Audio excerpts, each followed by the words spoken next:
بسم اللہ الرحمن الرحیم۔ گانا قرآن کریم کی روح سے حرام ہے۔ قرآن کریم میں اللہ تعالیٰ نے 4 مقامات پر گانے سے منع فرمایا ہے۔ ان میں سے ایک مقام یہ ہے، اللہ تعالیٰ فرماتے ہیں اعوذ باللہ من الشیطان الرجیم بسم اللہ الرحمن الرحیم وَمِنَ النَّاسِ مَن يَشْتَرِي لَهْوَ الْحَدِيثِ لِيُضِلَّ عَن سَبِيلِ اللَّهِ بِغَيْرِ عِلْمٍ وَيَتَّخِذَهَا هُزُوًا أُولَٰئِكَ لَهُمْ عَذَابٌ مُّهِينٌ۔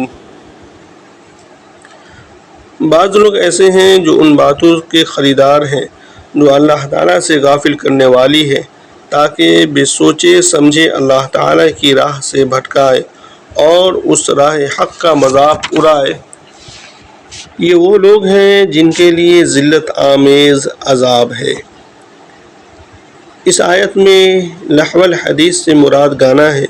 چنانچہ حضرت عبداللہ بن مسعود رضی اللہ تعالی عنہ سے جب اس آیت کے بارے میں پوچھا گیا تو انہوں نے فرمایا، قسم ہے اس ذات کی جس کے سوا کوئی معبود نہیں، اس سے مراد گانا ہی ہے۔ آپ نے یہ جملہ 3 مرتبہ دہرایا تاکہ پوچھنے والا اچھی طرح سمجھ لے۔ حضرت ابن عباس رضی اللہ تعالی عنہ نے فرمایا کہ لہو الحدیث سے گانا اور اسی قسم کی چیزیں مراد ہے۔ حضرت حسن بصری رحمۃ اللہ علیہ سے مروی ہے کہ مذکورہ آیت گانے بجانے کے بارے میں نازل ہوئی ہے اور اس میں لہو الحدیث سے مراد گانا اور اسی قسم کی دوسری چیزیں ہیں، جیسے رات گئے تک قصے، کہانیاں، لطیفہ گوئی اور خرافات وغیرہ سننا، بلکہ ہر وہ چیز جو اللہ تعالیٰ کی عبادت سے اور اس کے ذکر سے غافل کرے، سب اس میں شامل ہے۔ آیت کا مطلب یہ ہے کہ بعض لوگ اللہ تعالیٰ سے غافل کرنے والی چیزوں کے خواہش مند ہیں، یعنی وہ گانا سننا اور سنانا اور اسی طرح کی دوسری چیزیں پسند کرتے ہیں۔ ان کا یہ طرز عمل راہ حق سے بھٹکانے بلکہ دین متین کا مذاق اڑانے کے برابر ہے، کیونکہ دین کا مقصد انسان کو اللہ تعالیٰ سے جوڑنا ہے اور اس کی عبادت میں لگانا ہے، اور گانا وغیرہ بالکل اس کی ضد اور اس کے خلاف ہے۔ لہذا ایسے لوگوں کے لیے ذلیل کرنے والا عذاب ہے، اور جس چیز پر عذاب کی دھمکی دی جائے وہ ناجائز ہوتی ہے، اس لیے گانا سننا اور سنانا حرام ہے۔ نیز آیت بالا جس سلسلے میں نازل ہوئی ہے، اس سے بھی گانے اور قصے کہانیوں کا اسلام کے خلاف گناہ معلوم ہوتا ہے۔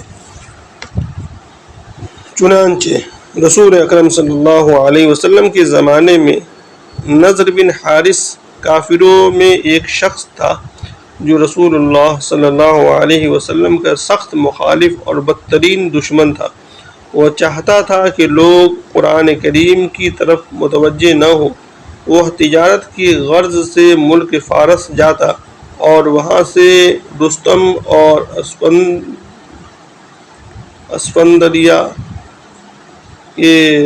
کے قصے خرید کر لاتا اور مکہ معظمہ میں لوگوں کو جمع کر کے سناتا تاکہ لوگ قرآن کریم سننے اور اسلام قبول کرنے سے باز رہیں۔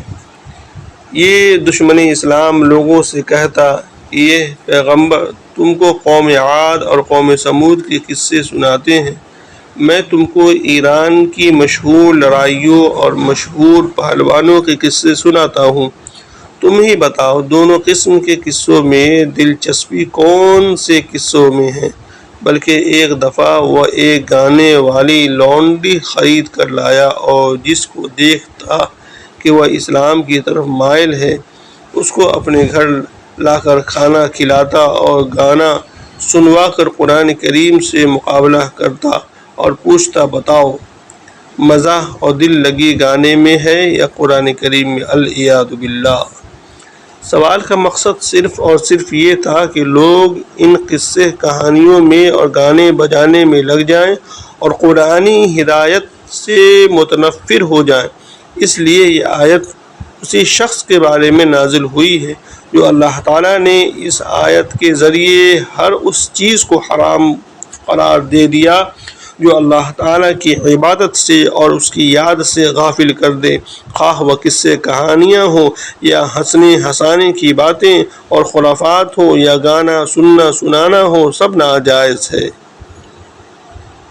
بہرحال قرآن کریم کی مذکورہ آیت اور دیگر آیات اور آن صلی اللہ علیہ وسلم کے آنے والے بیسیوں اور ارشادات سے واضح طور پر ثابت ہے کہ فلمی اور غیر فلمی گانے، موسیقی، ڈھولک، سارنگی، ہارمونیم، بانسری، جھاج، ڈسکو میوزک، ڈرامے، جھوٹی کہانیاں، ناولیں برہنہ یا نیم برہنہ، البم اور فلمیں وغیرہ سب ناجائز ہیں۔ ان میں مشغول ہونا یا دوسروں کو ترغیب دینا بلا شبہ گناہ ہے۔ یہ بھی معلوم ہوا کہ رسول اللہ صلی اللہ علیہ وسلم کے زمانے سے لے کر آج تک ناچ گانا دشمنان اسلام کی وہ ٹھنڈی تلوار ہے جس کو انہوں نے ہمیشہ اسلام کو مٹانے اور مسلمانوں کو تباہ کرنے کے لیے استعمال کیا ہے۔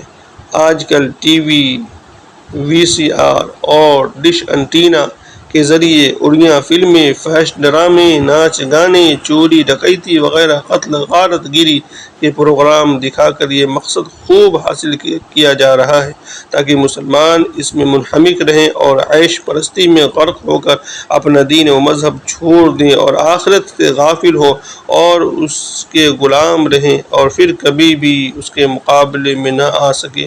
مسلمانوں کو چاہیے کہ وہ دشمنان اسلام کے اس خفیہ ہتھیار سے اور خاموش تلوار سے بچے۔